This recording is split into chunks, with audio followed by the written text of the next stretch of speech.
La séparation, surtout quand elle touche une relation chère à notre cœur, peut sembler être un échec, une rupture brutale qui brise tous nos espoirs. Pourtant, il est essentiel de comprendre que ce n'est pas toujours ainsi que Dieu voit les choses. En islam, nous parlons beaucoup de la hikma, cette sagesse divine qui dépasse notre compréhension humaine limitée. Parfois, ce que nous percevons comme une perte ou une séparation est en réalité une étape nécessaire, une épreuve avec un but plus grand. Avant de commencer cette vidéo, n'oubliez pas de l'aimer, car cela nous donne une grande motivation pour continuer à partager du contenu bénéfique. Je vous invite également à vous abonner à notre chaîne et à activer la cloche de notification pour rester informé de nos prochaines publications sur la foi islamique. Merci et profitez de la vidéo. Allah dit dans le noble Coran, « Il se peut que vous détestiez une chose alors qu'elle est un bien pour vous, et il se peut que vous aimiez une chose alors qu'elle est un mal pour vous. Allah sait, tandis que vous ne savez pas. » Sourate Al-Baqarah 2:216. Ce verset rappelle que notre vision humaine est restreinte. Ce que notre cœur refuse, Allah peut en faire un bien immense, et ce que nous désirons peut finalement nous nuire. La séparation d'avec une personne que nous aimons peut donc être un bienfait déguisé, un moyen pour Allah de nous protéger, de nous faire grandir, ou de nous préparer à une étape encore meilleure. Dieu éloigne parfois les gens pour qu'ils puissent se développer individuellement. Dans une relation, la maturité émotionnelle et spirituelle est indispensable pour construire un lien solide et durable. Si l'un des deux n'a pas encore atteint ce niveau, la séparation peut servir à permettre cette évolution. Cela peut être une période de réflexion, d'introspection et de purification intérieure. Par exemple, une relation où les deux partenaires ne se comprennent pas pleinement, ou où l'un est encore en train de découvrir qui il est, peut souffrir de tensions et de conflits. La séparation permet alors de prendre du recul, de travailler sur soi-même, d'apprendre la patience, la tolérance et l'amour vrai, qui ne se base pas uniquement sur le désir ou l'émotion du moment. Il ne s'agit pas d'abandonner, mais de préparer un terrain fertile pour une possible réconciliation, plus saine et plus solide, ou simplement d'accepter que ce qui n'est pas bénéfique doit céder la place à ce qui l'est. C'est pourquoi il faut toujours garder confiance en la sagesse d'Allah, même quand notre cœur saigne. Ce moment difficile est souvent une étape nécessaire vers un bien plus grand, vers un retour possible où les deux personnes seront prêtes à s'aimer avec plus de compréhension et de profondeur.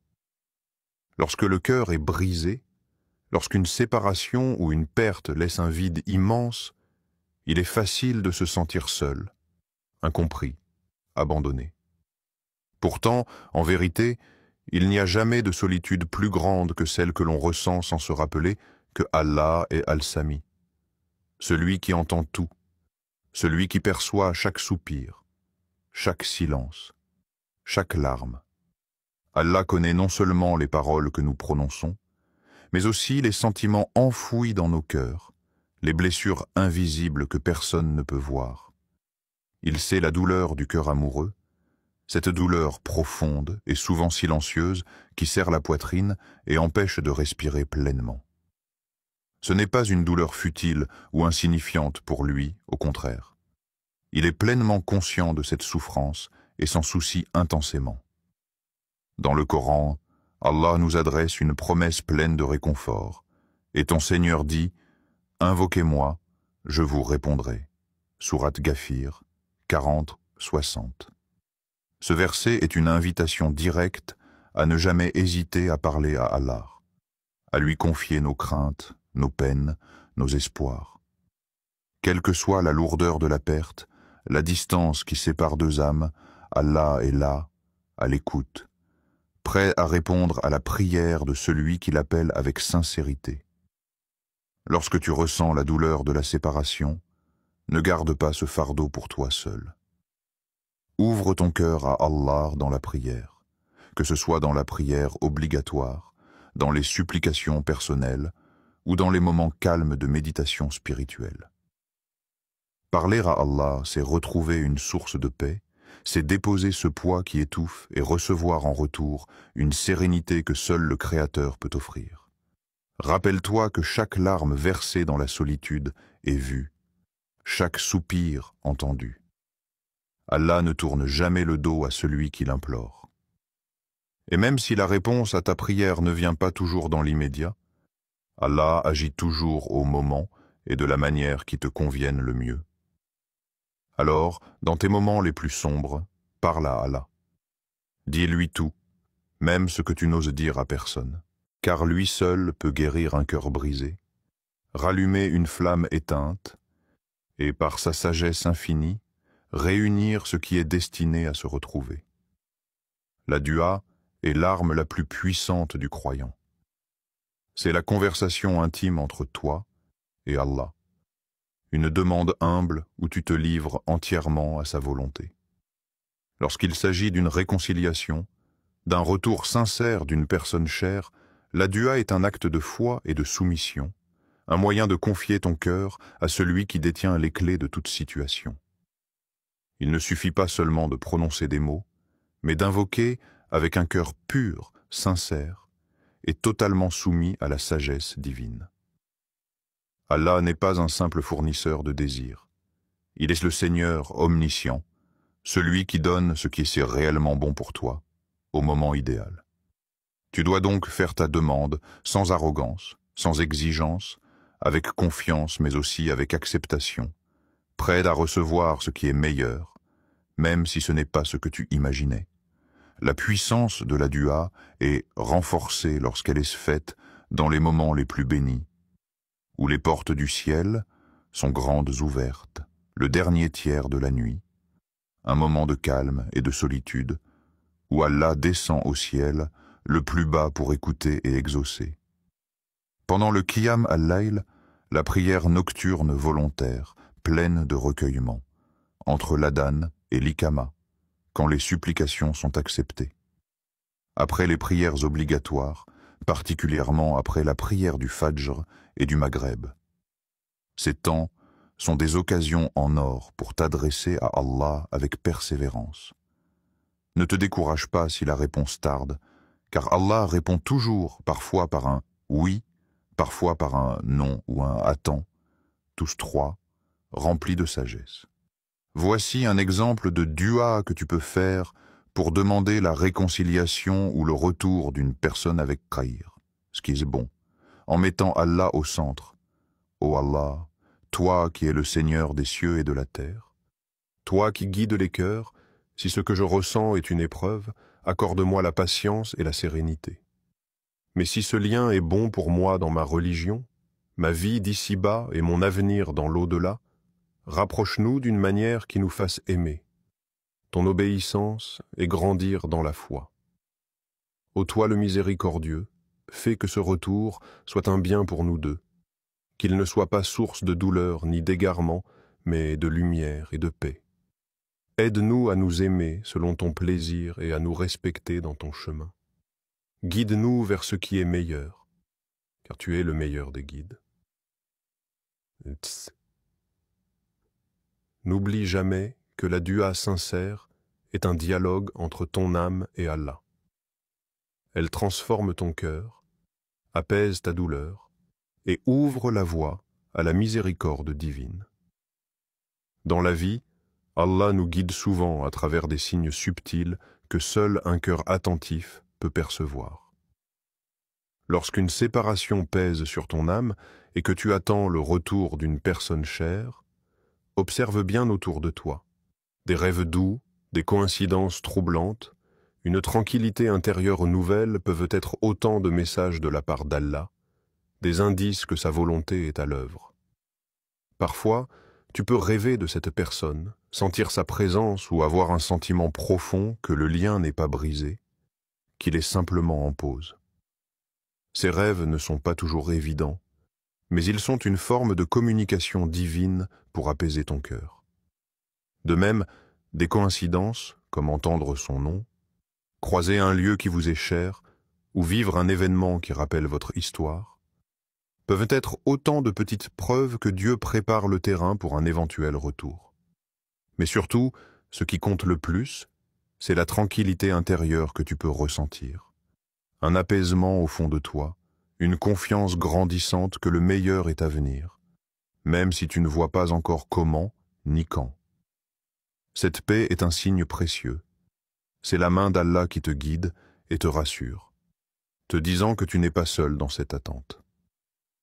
Il faut aussi comprendre que ce retour ne vient pas toujours comme on l'imagine.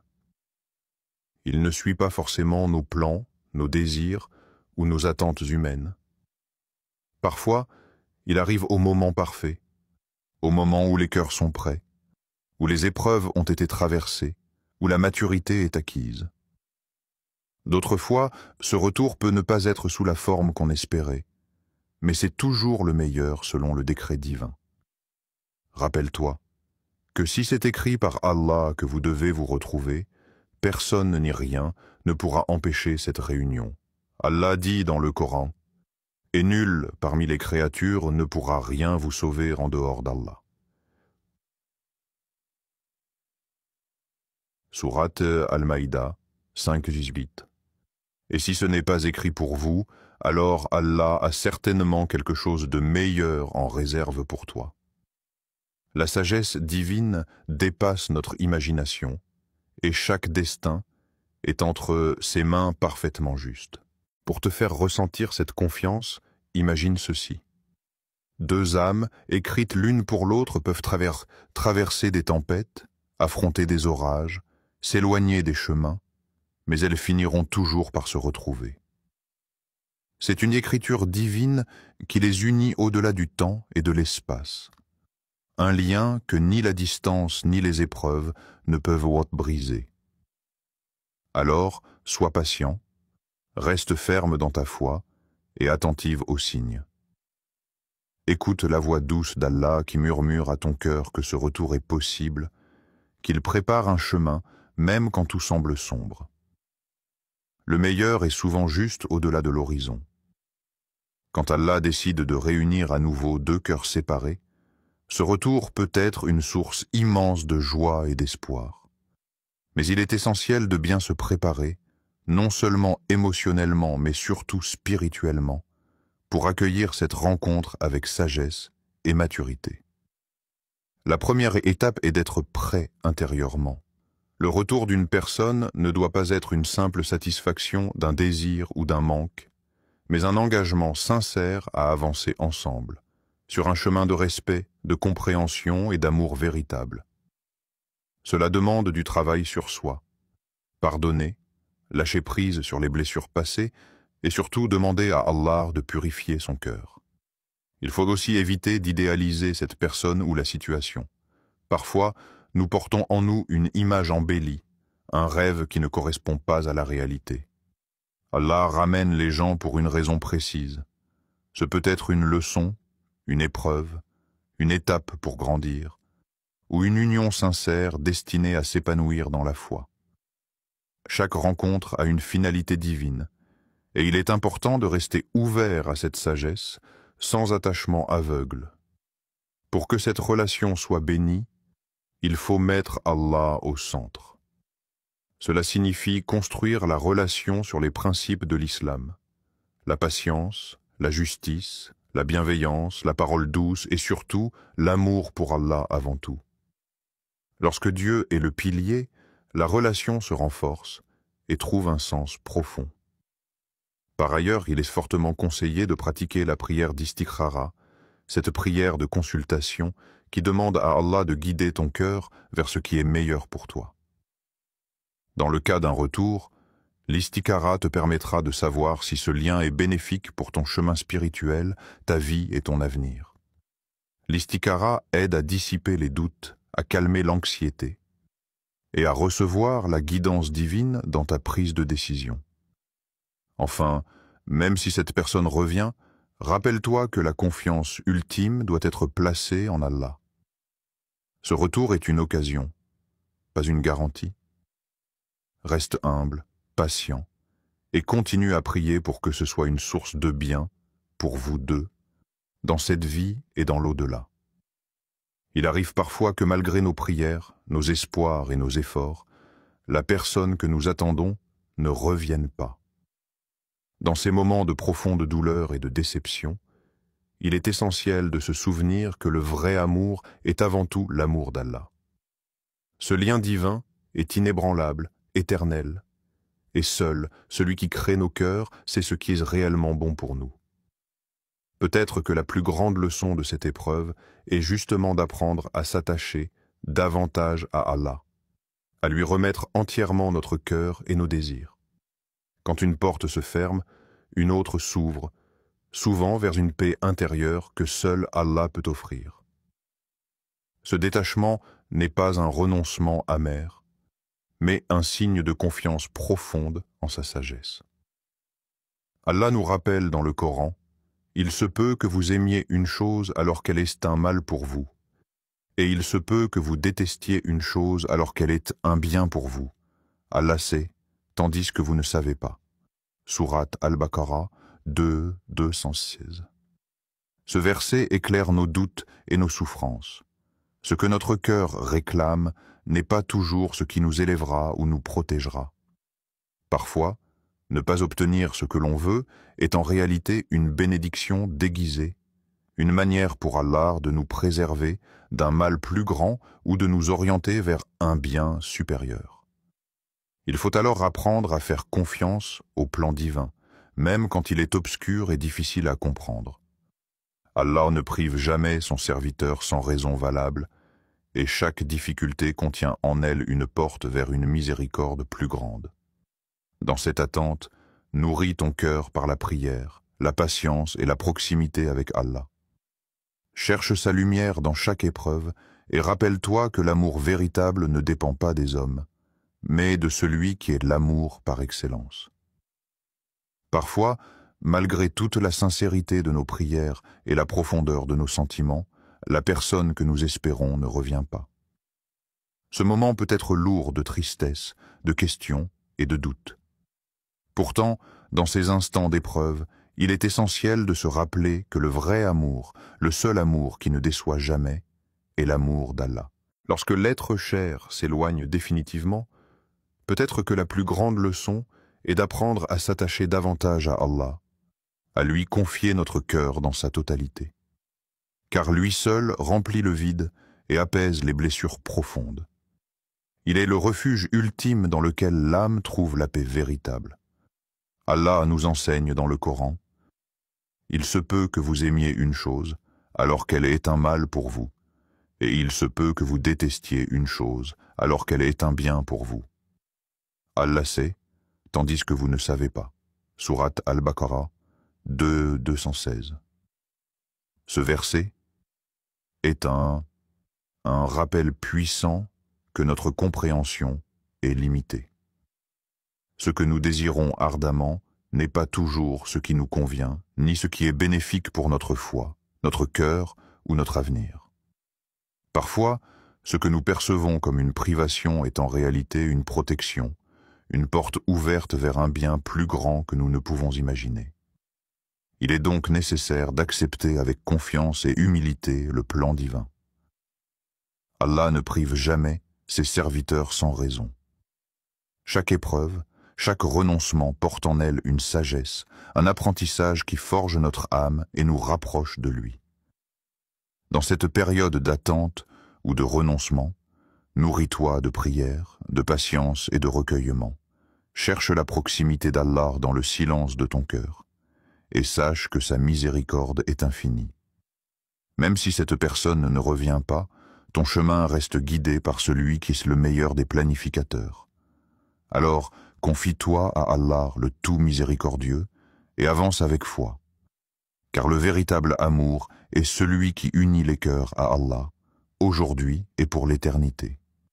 Voici quelques conseils pour bien développer chaque point et un. Intégrer plusieurs versets et hadiths pour enrichir chaque idée, pour chaque grande idée. Cite au moins 2-3 versets ou hadiths en rapport, avec leur traduction et une explication simple. Par exemple, quand tu parles de la sagesse d'Allah dans la séparation, ajoute aussi ce hadith sur la patience.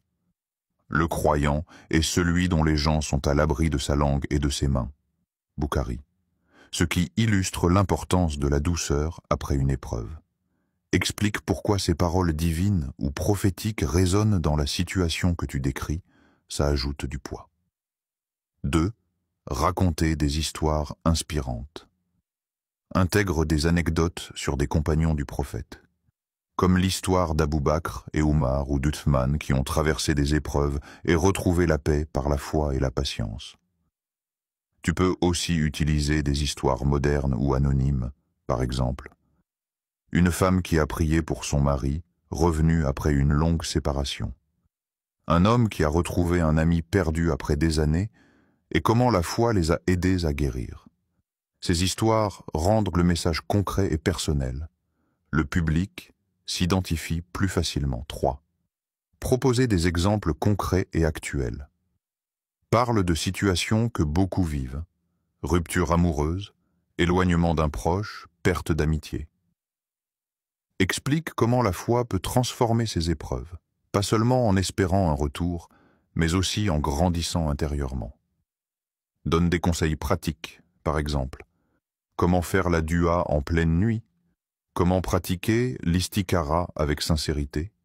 Ou comment gérer ses émotions en attendant? 4. Utiliser un ton spirituel, émotionnel et motivant. Emploie un langage simple mais puissant, qui touche le cœur. Ne perds jamais espoir, car la miséricorde d'Allah est plus proche que ta respiration. Fais souvent appel à la confiance en Allah et à la paix intérieure. Encourage ton audience à persévérer, à se relever, à s'appuyer sur la foi, même quand tout semble sombre. Sois empathique, montre que tu comprends la douleur, mais que la lumière est toujours là. 5. Décomposer chaque grande partie en sous-parties. Par exemple, pour le pouvoir de la dua, fais. Pourquoi la dua est puissante? Les moments privilégiés pour faire la dua. L'attitude intérieure pour qu'elle soit acceptée. Un exemple concret de dua à réciter. Cette structure claire t'aide à approfondir chaque point sans te perdre. 6. Varier la longueur des paragraphes, alterne des paragraphes, courts et émouvants avec des paragraphes plus développés et explicatifs. Les courts frappent fort, les longs développent la réflexion.